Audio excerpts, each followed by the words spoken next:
Will this year be any different for Josh Okogie in the never-ending battle between stellar defense and questionable offense?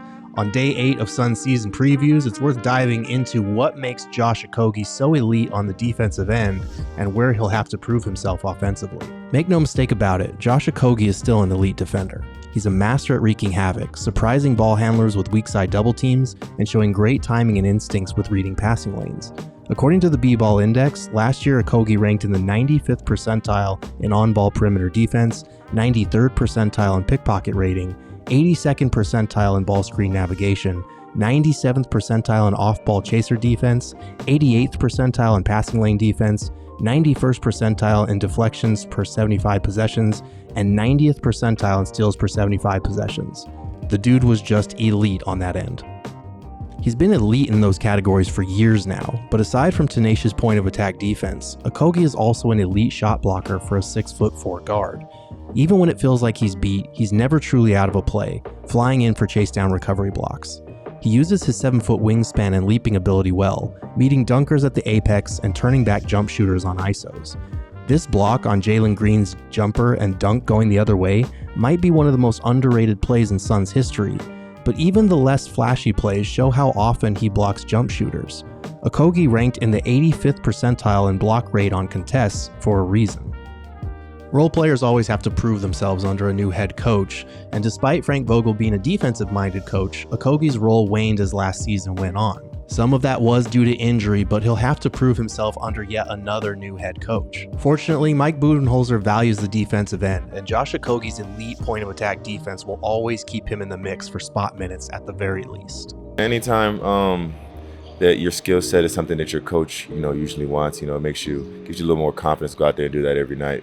And obviously, just the Phoenix Suns in general as a front office, man, they give me the confidence to go out there and just do what I do night in and night out. It's worth noting that according to a source, the Suns beat out several other suitors for his services in free agency this summer.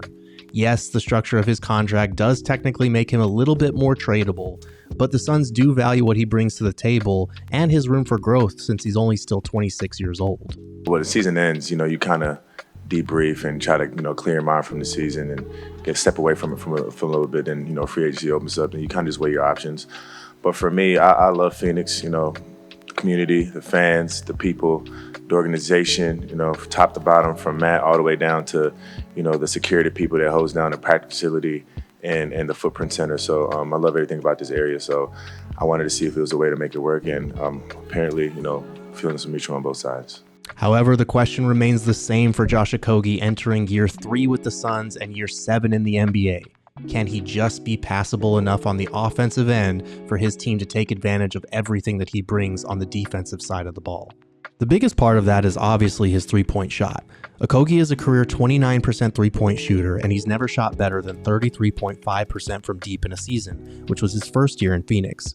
Last season, he dipped to 31%, and while his attempts looked a lot more confident, there were still times where he'd hesitate and not shoot at all. That probably won't fly in a Mike Budenholzer offense that wants to get up more threes.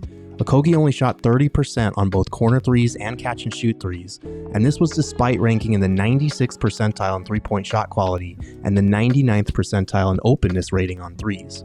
As you may have noticed from these clips from the last 2 years, opponents were more than willing to leave him wide open, even in the playoffs. He's just got to knock them down. The reason threes are so important is that Okogie struggles to finish around the basket too. His driving and cutting are welcome additions, but whenever he gets in the lane, the result is usually either an overly ambitious attempt that requires a little bit more touch, or a slow motion Euro step and a forced backwards falling shot through contact. Okogie can finish above the rim with a full head of steam, but he only shot 55% at the rim, which is where almost half his shots came from. He ranked in the 20th percentile among guards in rim finishing, and while there's something to be said for drawing contact, a lot of the time it leads to flub shot attempts just like these. So what can Okogie realistically contribute on offense? Well, hopefully he's closer to league average from three-point range, and maybe he can even develop a floater for when he gets in the lane. But more than likely, it'll be his offensive rebounding that remains his biggest asset on the offensive end. Okogie is a committed, persistent presence when it comes to crashing the offensive boards. You can just see his activity and how he sizes up the shot before exploding toward the ball with great timing. Okogie ranked in the 98th percentile in both offensive rebounding crashing skill and offensive rebounding talent last year, and among all qualified players 6'4" and under, he ranked second in offensive rebounds per 75 possessions. Even when he doesn't get the putback, he's generating second chance opportunities for his team. Will that be enough to earn Okogie a consistent role, especially come playoff time when spacing around the big three will be pivotal? It's hard to see that right now, but perhaps using him as a screener and short roll playmaker could help alleviate some of those problems.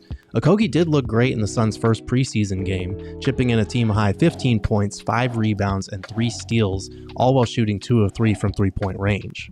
At the very least, Okogie is still a useful role player who can come in and get stops and play spot minutes if need be, and that's something that the Suns could really use behind Bradley Beal, Grayson Allen, and Tyus Jones. Thanks as always for watching today's Suns season preview. Be sure to like this video, subscribe to the PHNX Sports YouTube channel, go listen to the PHNX Suns podcast every day at 3 p.m., go read my written season previews over at gophnx.com, and check back right here tomorrow as we dive into one of the new vets on the team, Monte Morris.